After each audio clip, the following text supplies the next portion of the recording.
Give you a quick little introduction to Sam. So Sam is a licensed professional counselor.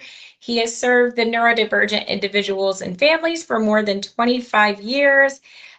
He has the 25 years in public speaking, 10 years experience in schools, and 5 years experience in leadership. So he's definitely the guy for the job. So I'm very excited about this presentation.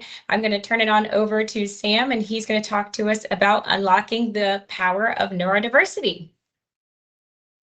Thank you so much, Brianna. I appreciate that intro. And I have been looking forward to this all, well, week, but definitely for the month since you first reached out. So I am really excited to be sharing with all of you guys today about neurodiversity. It's a topic that I'm really passionate about. And it's something that I have spent my life with. I have ADHD myself. So I'm excited to kind of dive into understanding it a little bit more. I know that's neurodiversity is a rather new term that has shown up kind of in the zeitgeist just in the past few years. And I am really excited to tell you guys a little bit more about what that means, maybe some things about what it doesn't mean, and how you can not only become more affirming and inclusive and empowering in your organizations and in your day-to-day work, but also what that will mean for the organizations and people that you work with in terms of it's not just about inclusivity and affirming. It's also about the amazing potential that is there when you are able to work with neurodiverse peoples, not only for individual employees, but also for the corporation as a whole. So there's a huge upside to that. So I'm sharing the link right now to the slideshow. I've also shared my screen so that you can use this link to go back later if you want to and use that, or you can bring it up on your own screen. But I'm going to go ahead and start my slideshow instead of giving away all the different slides that are coming up. So unlocking the power of neurodiversity for organizational success. So the first thing we need to do is understand, like, what do we even mean by neurodiversity? It's kind of a big word. And like I said, it's kind of newer in the cultural dialogue. So what does that mean? So neurodiversity, it's a term that describes basically natural variations within the human nervous system. And that's what we're talking about today. These conditions or diagnoses that we'll be talking about are all different neurotypes. They're different ways that the nervous system can be built and arranged. And so it's important to know that that's what neurodiversity is talking about, is these natural variations in the human nervous system. One of the things that I love about that is it recognizes that no two brains are the same. And it acknowledges that people experience and interact with the world in different ways. The way that you process information may be similar to most people, but if you're neurodiverse, the way that you process and receive information is quite different. And it explains a lot of kind of what we see when we look at neurodiverse people and try to understand them better. This is now more commonly associated with a range of different things. Autism spectrum disorder, ADHD, and dyslexia are among other things. So the first thing we need to understand is this is not a deficit. The big part of the neurodiversity movement is kind of stands as a challenge to the medical model of disability, which tends to view things like autism and ADHD or dyslexia as neurological differences or deficits that need to be fixed.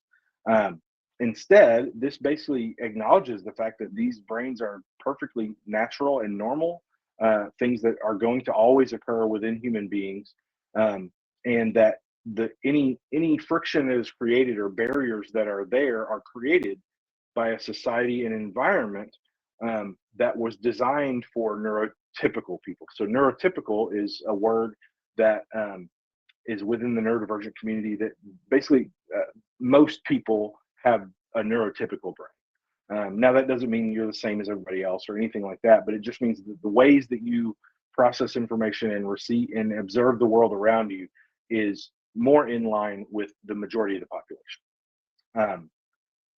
So one of the things that it also acknowledges is that neurodivergent individuals should have equal rights and access in society, just the way that they are, without being fixed, because we're equal human beings and we have the right to autonomy and self-determination like everyone else. And that makes total sense. So for instance, when we talk about individuals who have different levels of paralysis that may be in wheelchairs, we understand as a society that we need to build ramps that go into buildings so that these people can have equal access just like anybody else can and won't be hindered by the fact that they have legs that work differently than everyone else. Same thing is true when it comes to accommodating and understanding neurodiverse individuals. The major difference there is that you're not going to be able to tell that somebody is neurodiverse just by looking at them. It's not something that's easily observable in just the way that they present. So what does this look like? So this is kind of a wheel, a graphic that shows you the different types of neurodiversity. And I'm going to go over these in a little bit more detail here on the next slide. But it involves lots of different things. Tourette's, dyspraxia, dyscalculia, dyslexia, ADHD, and autism spectrum disorder. So autism spectrum disorder is a developmental disability that can cause significant sensory, social, communication, behavioral, and emotional regulation challenges. So things that we see in autism spectrum disorder are a lot of times very, very difficult for them to sometimes engage in social situations and understand communication in the traditional way. They will also usually struggle with emotional regulation. One of the things that I tell people all the time as somebody with ADHD is that, and autism spectrum disorder as well, is that emotional regulation is a big part of both of these diagnoses. And so a neurotypical person, typically with their emotional regulation, they kind of have a volume knob, right? In terms of intensity of the emotion that they're feeling.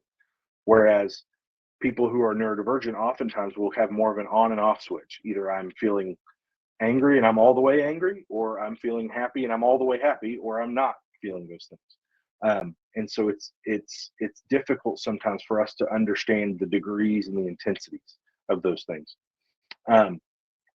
Learning disabilities are disorders that affect the ability to understand or use spoken or written language. One of the things that we'll see as a common theme as I'm going over these things is that language-based learning, which is what our school systems and in many of our organizational cultures are built around, is one way that the brain can process and express information. Neurodiverse people tend to be more visual. We tend to think more in pictures or movies. And sometimes that makes it hard for us to break down what we're seeing in our head translate it into language and then express it. It also makes it more difficult for us to receive in language and then build it into a picture in our minds, if that makes sense. Now we come to neurodiversity and DEI, diversity, equity, inclusion, and how these things can interact. Because like I said, neurodiversity is definitely a difference, and it's a diversity that is not readily availably seen to the naked eye. But neurodiversity does not discriminate based on race, gender, sexual orientation, culture, any of those things. Women, men, people of color, white people, Latino are equally as likely to have some of these diagnoses. And so now that doesn't mean that it doesn't affect people in different ways, because there's cultural background to take into effect. Neurodiversity is experienced differently across many cultural contexts. There are many cultures in the world that still don't necessarily even acknowledge or recognize neurodiversity, while there are cultures like ours that are much more inclusive and understanding of those things. So you have to understand where somebody's coming from, and also the likelihood that they will have been diagnosed. When it comes to gender, this plays a significant role, because one of the things we're discovering just in the last 10, 15 years is that historically, women have been severely underdiagnosed when it comes to neurodiverse conditions. Typically, what happens for girls and women who go through this process is they will be misdiagnosed as maybe anxiety disorders or personality disorders. And many of that is because of some of the gender stereotypes that we have in our society. And it also has to do with gender differences in terms of the ability to mask. And girls and women historically have been more able to kind of mask some of those things that are going on, and so sometimes they don't get caught in screenings and in assessments. Race and ethnicity. So it is also true that in addition to women being underdiagnosed, people of color are missed much more frequently when it comes to the diagnostics and criteria. And this goes for not only in our medical system, but in our school systems. We know that children of color are much more likely to be disciplined or punished for their behavior while white children will be excused, or maybe they'll be given the diagnosis that they have, to create more understanding within the school system and authority structures. And this is something that we're aware of now, and we're pushing to try to make better, but we still have a lot of ground to gain. And so it's important to understand that a person who is autistic or ADHD or dyslexic is just as likely to be white or a person of color or Latino or any other race. So it doesn't discriminate based on that, but our healthcare system does, and our educational system, and many times our workplaces do, unfortunately. So we need to raise awareness about that.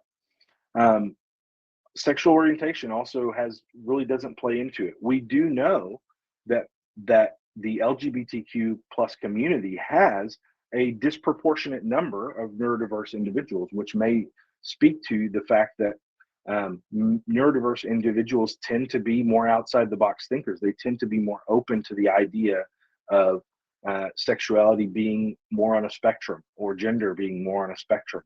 And so there is some overlap there when it comes to the neurodivergent community. Socioeconomic status. So this plays into things, because your ability to access resources and support systems is greatly affected by your socioeconomic status. Unfortunately, many of the things that are very helpful and needed in the neurodivergent community oftentimes are not covered by health insurance. And so you have neurodivergent individuals who may come from a higher socioeconomic status have had more access to some of these accommodations and some of these supports, and maybe even being diagnosed at all, if that makes sense. And so there may be some ground to cover in terms of education and awareness, and access to resources when it comes to socioeconomic status. So that's the intersection of neurodiversity and DEI, and why it's so important for us to understand and educate ourselves about neurodiversity. Because, like I said, these are things that are not going to be readily available when you're interacting with coworkers or with supervisors and things like that. And so we need to be having this conversation so that neurodiverse individuals can be welcomed and affirmed and included, and that they can have those discussions with employee coworkers and supervisors within the corporation. So business imperative. So what's in it for me? If you're in the business world, I'm sure you've heard the WIFM. I don't know what that's called. Acronym? Yeah, acronym, WIFM. What's in it for me? So why? Why would businesses want to do this? If we're, capitalistic, it's about what's the upside business-wise. It's just going to cost us more money to get the same results, things like that. But it's really important to understand that neurodiverse people have this huge, first of all, it's an untapped area of our population. And when it comes to human resources in any organization, if there is a group of people that has tremendous upside that is not being tapped into, it's important to know that. So studies that have been done estimate unemployment or underemployment for neurodiverse adults runs as high as 30 to 40%, which is 3 times higher than the rates of disabled people and 8 times higher than the rate for people without disabilities. So there's a huge chunk of the population that can fit into this category that is either under or unemployed. There's an enormous upside. There are various skills and cognitive abilities that are commonly associated with neurodiversity. Some of those are pattern recognition and analytical thinking, attention to detail, unique perspectives and outside the box thinking, and creativity and problem solving. So who wouldn't want those things in their organization? Who wouldn't want those people in your corner working for your organization to help you increase the effectiveness of your business and the flourishing of the business? Proven results. So companies who have done initiatives to make sure that they are neurodiversity and inclusive organizations, and that they are affirming of that, and not only that, but they actually celebrate it. These organizations have successfully implemented those things, and they are reaping the benefits. So one example is JP Morgan Chase's Autism at Work program. I put a link here to that, to a little bit more information about that program if you're interested. But one of the big, huge things that they found were, once they were able to accommodate, recruit, and retain autistic employees, they were 48% faster and 92% more productive than their non-autistic counterparts. Wow. Okay, so another example was at SAP. They had a neurodivergent employee because they looked at things differently, because they were very detail oriented and they thought about things outside the box. They developed a technical fix that saved the company an estimated $40 million. And there's a link there that cites this example. It's an article from Harvard Business Review that talks about neurodiversity as a competitive advantage. So I hope that this shows that there is this enormous upside for employers that are willing to do the work to educate their workforce, to educate themselves, to become more affirming and inclusive of neurodiverse individuals. It's not just good for them, it's good for the company. So how do we do that? How do we foster an inclusive and accommodating environment? So increasing education and awareness is always the first step, and congratulations to you guys because you're well on that road. That's what we're doing here today, is trying to increase your education and awareness about these things. So in order to do that, you need to do what we're doing here today: provide training to educate all employees from top to bottom about neurodiversity and what that is. And I say from top to bottom because it's not just the people on the ground that need to know about this. It's maybe even more so in some cases the people in the executive suite. Be proactive about informing all employees that your organization is affirming and inclusive for neurodivergent people, right?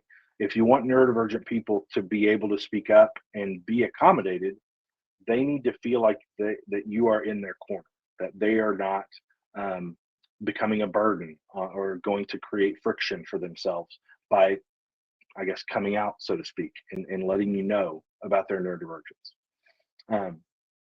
And that's also important for people who might be applicants to know that you are so being proactive, meaning that you don't just become that, you actually announce it and you talk about it and you provide those trainings. Follow through on that by embracing those opportunities to include and accommodate existing neurodiverse employees. Because once you start being proactive about that and you do have people coming forward, in those moments, you have a chance to actually prove what you preach by actually following through, by not creating hurdles to them getting the help or the resources that they need. When you have opportunities to highlight the exceptional achievements of those neurodiverse employees. Allowing for alternative settings and processes for meetings and communication. That's one of the things that you really need to think about when it comes to how a neurodivergent brain works. And each one is different, of course, but in conversation with your employees, it may be that you have a neurodiverse employee who, when they're in social situations, so one of the ways that I describe this to people who don't have a neurodiversity is when you're in a social situation, like a meeting or a dinner party or whatever it may be, where there are multiple people that are gathered around and they're, talking and going back and forth. A neurotypical person can typically kind of filter out all the different things and data points that are available of the world around them, in terms of the guy clicking his pen 3 seats down, or the texture of these chairs, or the brightness of the lights in the room, or the reading of every facial expression. Neurotypical people tend to develop this ability to kind of clear the zone and be able to focus in on the person that they're talking to and their information that they're bringing. And things like facial expressions, things like body language are processed subconsciously. You've learned all of over the course of your life to just kind of understand and just intuit what they're doing. For a neurodiverse person, we're taking in all those data points in a conscious way. So we're thinking about the guy clicking the pen, we're watching your face to see what the facial expressions are, and having to actively use our brain power to decode, okay, that facial expression means disappointment, or that facial expression means excitement or fear, or whatever it is. We're processing all of this while at the same time also trying to listen to your words and understand what you're saying. And also we're thinking about how we can respond to something that you've said. And we're also keenly aware of times in the past where we have misinterpreted those things, of times where we've said the wrong thing or said an awkward interjection that didn't actually make sense, or that made sense to us, but it didn't make sense to the people at the table. And so there's all these layers that are going into those sorts of communications. So if somebody is neurodiverse in your company or corporation, and they ask, hey, would it maybe be possible for me to join this meeting virtually, or for me to call in so that I can listen, but I can help cut down on all that visual informational clutter that is difficult for me to continue to stay engaged in the meeting, or difficult for me to actually process what's being conveyed to me. So being understanding about those things when you can, and being accommodating when you can, and also for the processes of communication. There may be you may have an employee who prefers to do one-on-one meetings via Slack or via Messenger chat or whatever your office uses, because they can focus on the language that's being conveyed instead of the interpersonal body language and tone of voice and facial expressions and all that stuff, because they feel like they can communicate better in that way. Yeah, so those are just some examples of some things you can do. For hiring and recruitment practices, so this is really important. You want people to know, you want neurodiverse individuals to know that your business is not only cool with people being neurodiverse, but you welcome it and you embrace it. One of the best ways you can do this is to help your organization support and find ways to partner with neurodiverse people in organizations that are in your community already. There may be things like nonprofit organizations, or school systems, or high school volunteer programs, things like that are geared towards neurodiverse people, and you take an active role in those things, and that puts your name out there, to let people know just in that these people care and are concerned with the flourishing of neurodiverse individuals. Being vocal and proactive about informing all potential applicants that your organization is affirming and inclusive for neurodivergent employees. This was a big one. When you're posting jobs, when you're advertising job descriptions or things that you're hiring for, try to make them as simple and accurate as you possibly can. One of the things that's very frustrating for any neurodiverse individuals who do struggle with language as being kind of a primary vessel of communication and understanding is that if there's too much language involved, it becomes overwhelming for us to read through and look through. So as much as you can, making those things simple and accurate, to the point. Be willing to ask applicants what resources or accommodations that they may need. Again, allowing for alternative settings and processes for interviewing. Some people do much better at showing you what they can do rather than telling you what they can do. Things like having a week-long trial program or intern program. Being able to understand that sometimes the lighting in office buildings can have a sound. I don't know if you know anybody who's ever told you this before, but they can. Those fluorescent lights can have a buzzing sound, and it's very difficult to focus or maintain attention when you're in an interview trying to make a good first impression. So understanding that and trying to accommodate for any sensory needs that person may have. When you know that they're coming in for an interview, you can ask that question.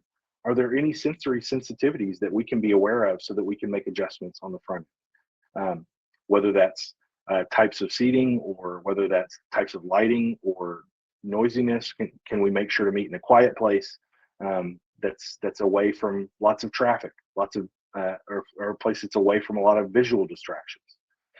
Having a lot of open office concepts, you have people walking by all the time. For somebody with ADHD, that's something else to distract us, and we feel like we're not being able to put our best foot forward.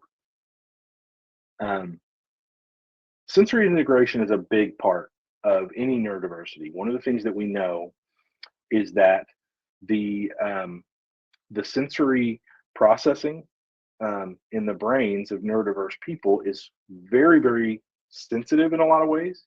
Sometimes it's dulled. Sometimes we are less sensitive than neurotypicals about certain things. But sensory integration is a huge part, really, of any neurodiversity, and understanding that about your employees can be really helpful. There's some new research being done in this field that is actually hypothesizing that the areas of the brain in neurodivergent brains, the areas of the brain that process sensory information are actually enmeshed and entangled with the areas of the brain that sense and convey pain. So, for instance, it may be something where the neurodiverse person, when they have those bright lights and that humming sound, they are actually experiencing physical pain from them. And so, understanding that that's sometimes why those sensitivities are there and why they can be so intense and why it's important for us to accommodate those things. I mean, if somebody was sticking a needle in your arm every 10 seconds, it would probably be very difficult for you to focus at work as well.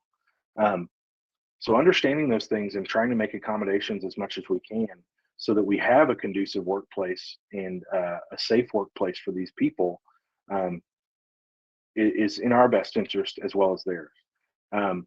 And being compassionate and empathetic about that is really important because, like I said, there is a huge upside for the organization to do that.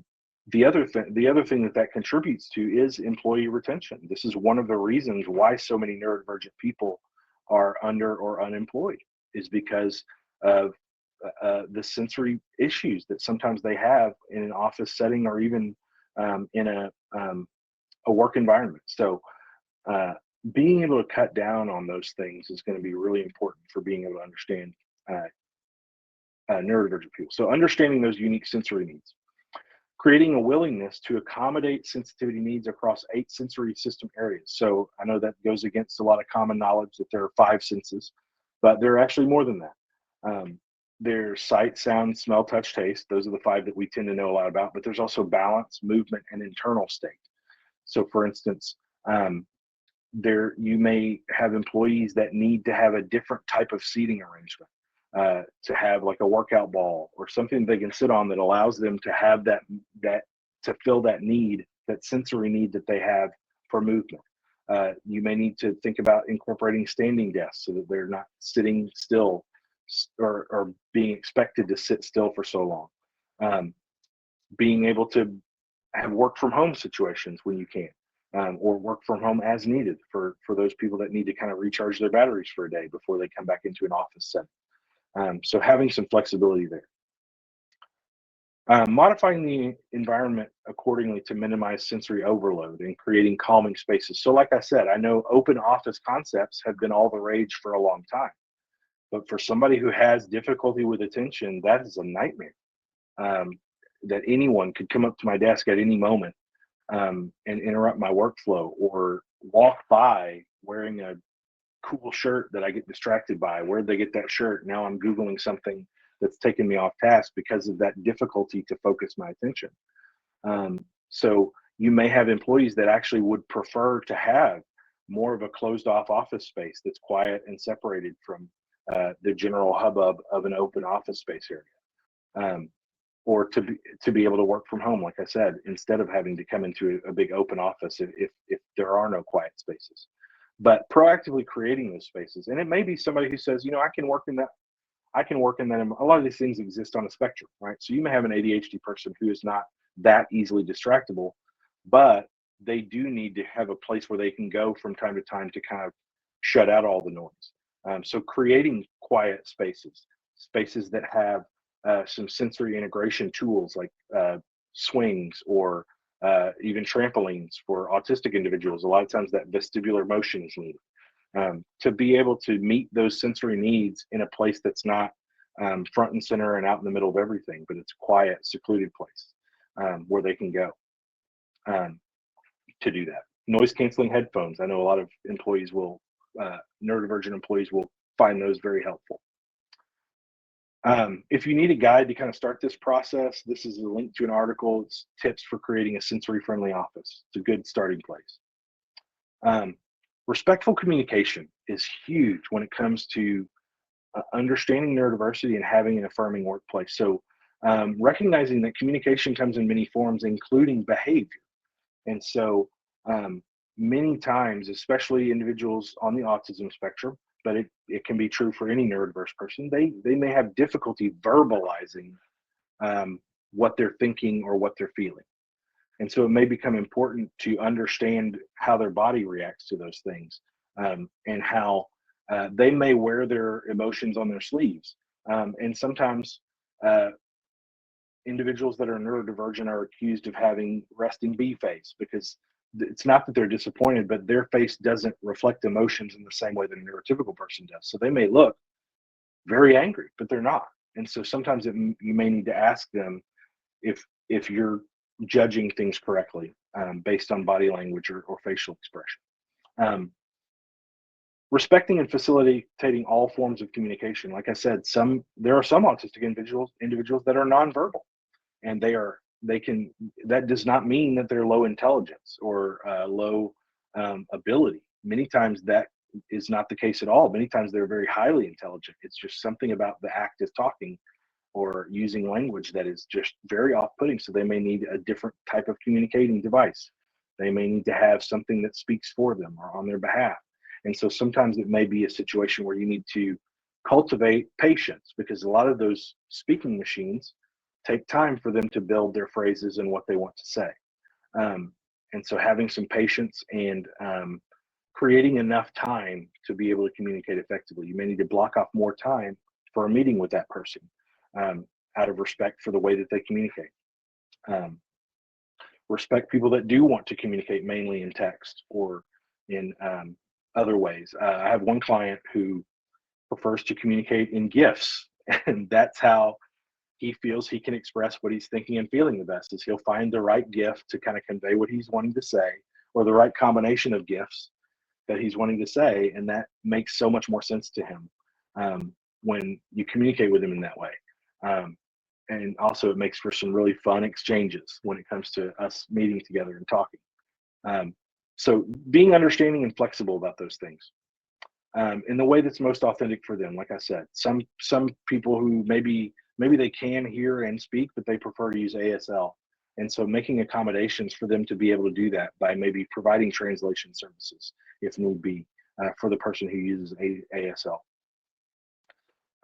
Avoid enforcing neurotypical communication expectations when you can. So often eye contact is a big one when it comes to neurodivergent individuals, because that can be really tough for us. And so when you have this unspoken assumption that if you're making eye contact with me, then you care about me and you respect me. And if you're not making eye contact with me, then you're being disrespectful or rude or unengaged. And that may not be the case at all. Sitting still. Before I was doing counseling full time, I was still doing it part time to build up my client base. I was a manager at a university in their admissions department. I had 12 employees that worked under me, and one of my employees was on the spectrum, and taking a one-on-one meeting in an office setting where we both had to sit across from each other was unbearable for her. And so she preferred for us to go on a walk and walk around while we were having our one-on-one meetings. And so I was able to do that, and she felt much more at ease to be able to clearly communicate in that situation. Not expecting handshakes or hugs. Some neurodivergent people are very sensitive to touch, and that is very off-putting to them, having to touch someone else or having someone touch them. So being respectful of those things. Using clear and direct language, visual aids oftentimes help, and being able to break up bigger ideas into smaller bits. Sometimes, especially those of us with ADHD, if you give us 5 steps to do all in a row, it's really hard for us to keep track of all of those things. So breaking it down into smaller pieces is really helpful. Operative social interaction. So support neurodivergent, easy for me to say, employees in their social interactions. So making sure that the other employees understand those different aspects of communication we were talking about, and empowering your neurodivergent employees to be able to express that. Enabling them to connect with appropriate communities or groups around areas of special interest. One of the things that we find with neurodivergent people is that we can have these areas of just intense interest that we love to spend time talking about and interacting about. And we love to do sometimes what is called info dumping, which is where we share a great deal of information, maybe well beyond what you wanted to know about a certain topic, that when we're asked about it, because we're so interested in it.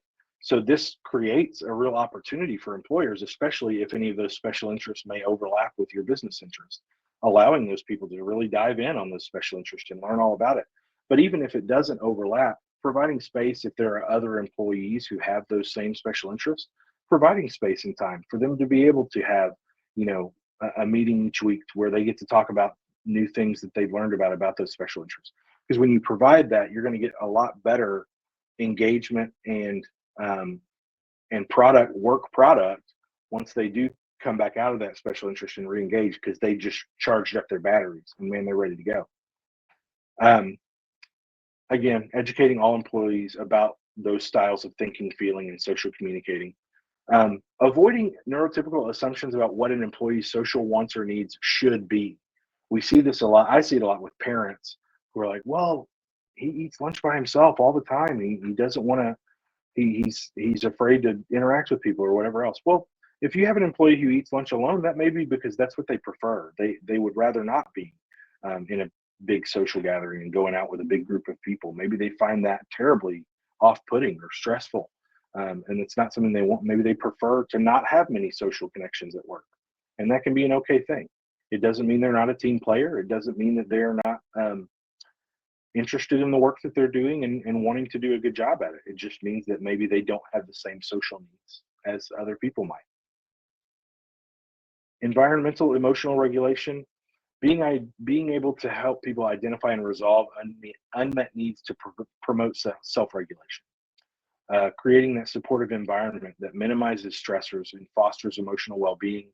So creating those opportunities for individuals in your company to have maybe conversations with mental health professionals, or encouraging them to take mental health days and things like that. Taking a proactive approach to meeting sensory needs by empowering your employees. Like I said earlier, creating that space that has some sensory integration stuff in it. Also, it may be a situation where they can build and maintain their own sensory toolbox. They might need fidgets. I actually switched to silicone wedding rings because I've got to be fidgeting with something to keep my hands busy in order to keep my mind engaged, or something about that helps me. But empowering employees to say, hey, do you want to build a sensory toolbox? And that would include all different things that they might need for their different sensory sensitivities. Some people, smell is a big one. So allowing them to keep some essential oils or something that they can smell that helps calm them down. There's a huge tie between emotional regulation and sensory needs being met. So if we can help our employees that are neurodivergent meet their sensory needs, that will go a long way in helping them to emotionally regulate and be in a good headspace while they're at work. So like I said, whether that's standing desk or fidgets or fidget spinners or noise canceling headphones, or being able to listen to music while they work. Some people work a lot better that way, or smells, essential oils, things like that, to be able to have those needs met. So routines and structure. Established routines can provide security, comfort, and predictability for employees who may find some tasks difficult. So when they know what to expect and when the routines are in place, that's really helpful. Incorporate flexibility and accommodation for less traditional work tasks, schedules, and environments. So be willing to be flexible. If you have an employee who does amazing in this one aspect of their work, but man, they really struggle to get those reports printed out because they just can't seem to buckle down and not buckle down, but they can't seem to get their mind engaged on those types of tasks. Be willing to have the conversation about, is there a way for us to not have that as part of my job description? Is there maybe somebody else? Many times neurodiverse people are very good at putting together reports and synthesizing information, whereas somebody with ADHD might not be as good at doing that. So finding ways to get creative in how the work of the company gets done and how you can help people to dive more and deeper into the things that they are very talented at and enjoy, and helping them to avoid those types of tasks and environments that are just draining, that drain their batteries and make them less engaged at work. Consistently and clearly communicate expectations and routines. This will help it reduce the anxiety and burnout, because a lot of times there are unspoken things about our organizations and our companies that just don't, we neurodiverse people just don't see, we don't get, we don't understand why everybody is doing that particular thing at this time of day, but it's kind of an unspoken routine. So making sure that you're consistent and you can talk about those things and clearly communicate them. Visual schedules and verbal reminders can help some neurodivergent individuals with transitions between tasks or environments. So this is a big thing to know, especially when it comes to individuals on the autism spectrum. A change to an established expectation or a workflow can be very difficult. And I know change can be difficult for anyone, but there is a particular way that the neurodiverse autistic brain works that is very off-putting and very stressful, and sometimes maybe even traumatizing to individuals who are neurodiverse.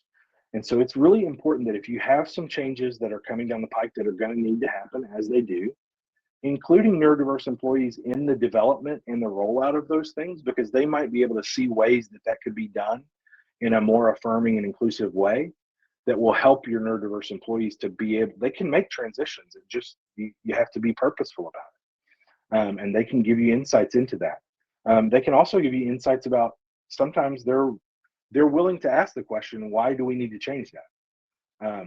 And think outside the box about it. Or if we are going to change it, couldn't we change it better in this way? So they're going to have some really great insights for you as a part of that. And then also making sure to give as much info as you can ahead of time when those changes are coming, so that they're prepared for that mentally. Effective communication is a big one. We're coming up on time, and I want to make sure we have some time for questions, but active listening is pretty straightforward. Pay attention to both verbal and nonverbal communication. We talked about that a little bit earlier. Many neurodivergent people struggle to accurately and effectively communicate. So something you can do on your end, if you're a neurotypical, or even if you're also neurodivergent, reflect back what you're hearing them say to make sure that you're understanding. So basically, when somebody tells you something, kind of summarize in your own words. So what I'm hearing you say is blah, blah, blah, blah, blah. Don't say blah, blah, blah. That'll probably be offensive. But say what you're hearing them say, so that you are checking to make sure that you understand. And this can cut down on a lot of misunderstandings when it comes to neurodiverse people. Validating feelings and experiences, even when adjustments may need to be made for their actions or expectations, right? Obviously, neurodiverse people are human beings like everyone else, and they may indeed make mistakes or do the wrong thing from time to time. So when you're having those conversations, making sure you take the time to understand how they were feeling and how they experienced that, so that you can validate those things, because feelings are not wrong or right. Feelings are just feelings, and they are there. So being able to validate that and understand from their perspective why they may have felt that way, or why they may have taken that action. And then you can do the work of trying to redirect or talk about a different way to do the same thing. Being willing to adjust your actions and expectations when that's appropriate. Clear and concise language is a big one. Try to be as simple and direct as possible, and if you avoid figurative language and sarcasm, which can be difficult for neurodivergent people to catch. And there's so many misunderstandings that happen around being way too wordy, or trying to couch or pull your punches or sugarcoat things. Be as simple and direct as possible, and they're going to appreciate that. This is a big one. Understanding that some neurodivergent people tend to be very direct in their communication in ways that neurotypical people may infer to be rude or inconsiderate, when that was never the intention. So in those cases, obviously both people's feelings are important, but providing resources and guidance to help those people, neurotypical and neurodivergent employees, to navigate the mutual understanding and reconciliation in those instances.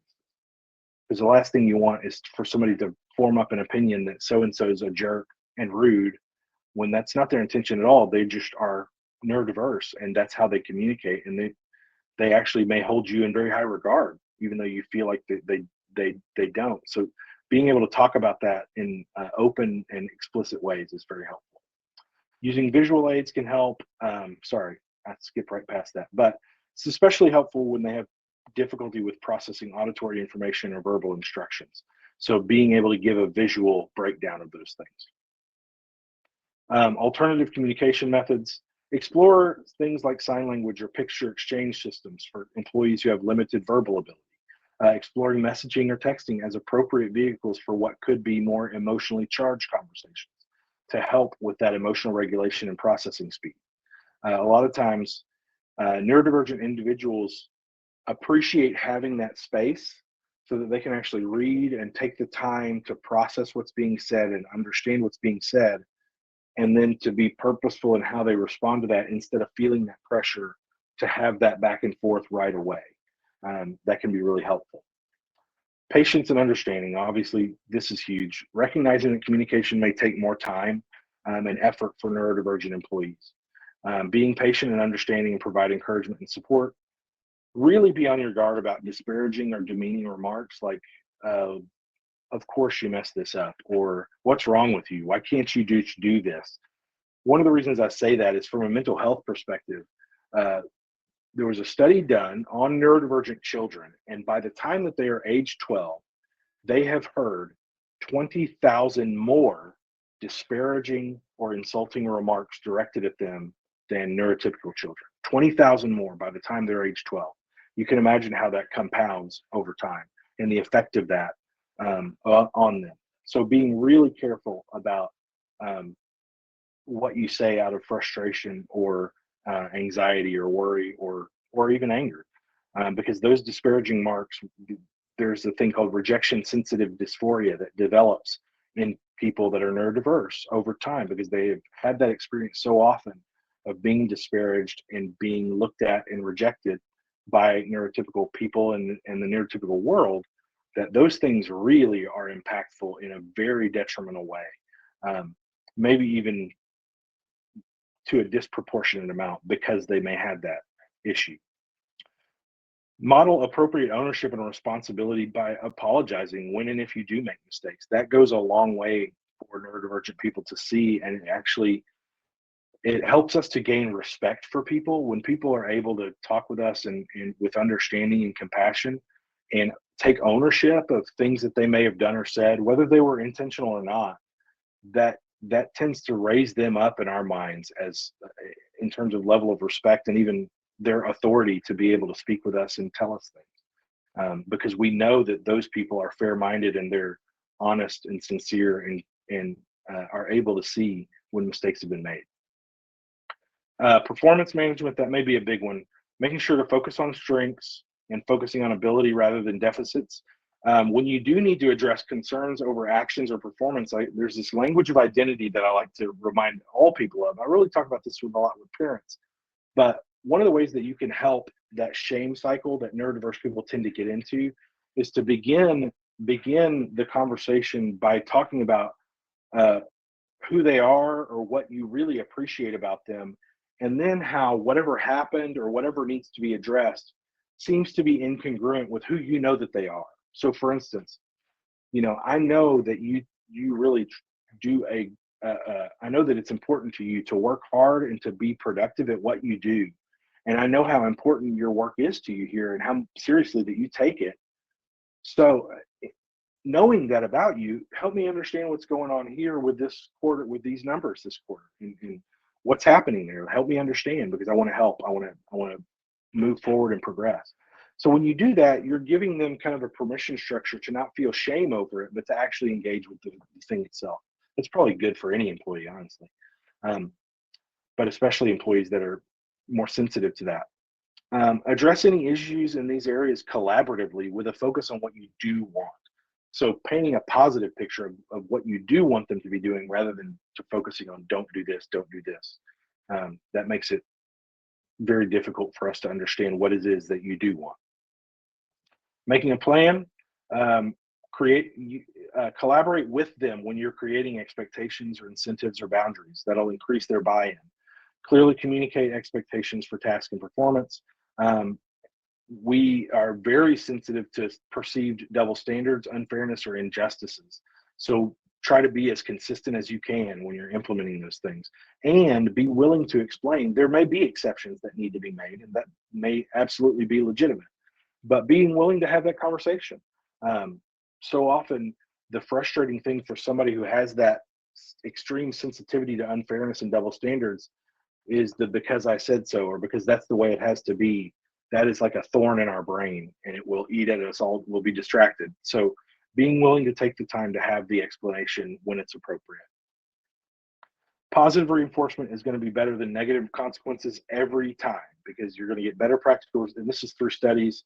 I was planning to go into some of this, but I'm getting close to time. So that's especially true for neurodivergent individuals. You're going to get a lot more success from them by rewarding what you do want rather than punishing what you don't want. Understanding how dopamine functions. So when a neurotypical person does a non-preferred task, something that they don't want to do, there is a dopamine structure in their brain that releases dopamine, which reinforces them doing that thing. And maybe that's a sense of relief or a sense of pride in doing something and getting it done. Does not happen in a neurodivergent mind. I'm 42 years old, and I still have to give myself M&Ms when I do the dishes. Sorry, that's me adulting, because the dishes need to get done, but my brain is never going to reinforce that unless I do something else to reinforce it, like give myself a handful of chocolate. And so being willing to understand that about your neurodivergent employees, that there's no amount of self-discipline or habituation that's going to happen for them when it comes to non-preferred tasks, because that their brain doesn't work that way. Their brain is attracted to novelty, and it's attracted to things that they're deeply interested and passionate about. And not just attracted, but like their brain rewards that. And their brain does not reward doing non-preferred tasks. And so being flexible in how, because there's always going to be non-preferred tasks, but how you're able to work with them on that, and being patient and compassionate.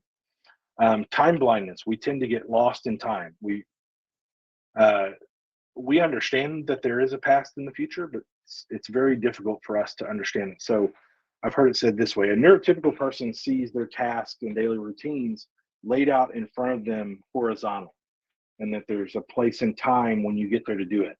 Neurodivergent people tend to see things vertically. It's all on me right now. Like all these things need to get done right now.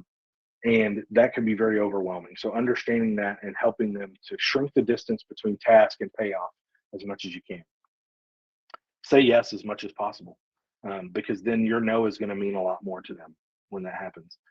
You want to be allies rather than antagonists as much as possible. Okay, there we go. Any questions? I'm so glad I've gotten to be here today. Thank you guys so much. So you're welcome to type those in the chat or speak them, and I'm happy to answer them.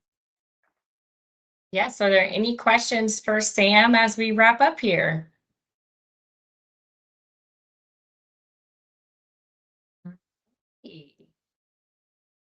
Well, thank you so much for joining, everybody, and thank you so much, Sam, for your presentation. I loved it. I think it's great. Again, this will be available on SharePoint if you want to come back and watch it. And then I know he had some links in his PowerPoint, which he shared, so you can access the links from the link that he shared to his PowerPoint. Yeah, and feel free to contact me and follow me on social media. I would love to be